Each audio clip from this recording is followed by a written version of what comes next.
దహేగా మండలం ఒడ్డుగూడలో ధాన్యం కొనుగోలు కేంద్రం దగ్గర రైతులు ఆందోళన చేశారు. వరి ధాన్యం కొనుగోలు తూకంలో మోసం చేస్తున్నారని రైతులు ఆరోపించారు. ఒక బస్తాపై 2 నుంచి 3 కిలోల వరకు తూకంలో మోసం చేస్తున్నారని ఆగ్రహం వ్యక్తం చేశారు.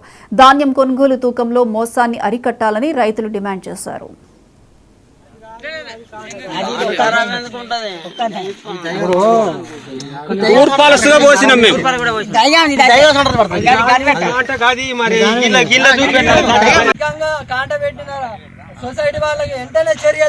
నాకు ఒక 500 బస్తాలు వండుతాయి.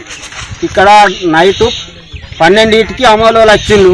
మా కాక వాళ్ళ యొక్క 500 బస్తాలు దోకిన తర్వాత నాకు వడ్ల కుప్ప కాడికి వచ్చి ఈసులో కాంట చేస్తే ఈ కాంట మీద నేను నిలబడ్డా. అటు దొడ్డికి పోతున్నాను. అటు వెళ్ళంగా అక్కడ ఒక కాంట ప్రైవేటుది ఉండే. ఆ ప్రైవేట్ కాంట మీద ఎక్కిన.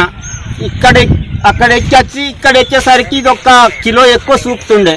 అరే ఇది గిట్టెట్లా అయింది అని అమలులను అడిగిన తర్వాత మాకేం తెలియదు. వాళ్ళకే ఎరక ఆఫీసర్లకు పక్కన్నకు నారన్నకు అని అన్నారు. ఇప్పుడు 3 కిలోల వడ్లు తూర్పాల పోసినాక కటింగ్ అన్నలు నిన్న వచ్చి.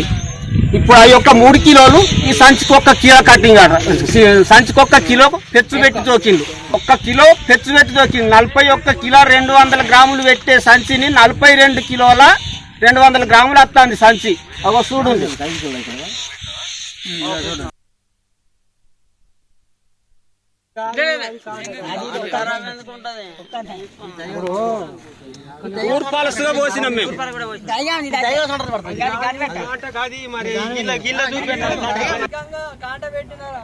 సొసైటీ వాళ్ళకి వెంటనే చర్యలు తీసుకోవాలని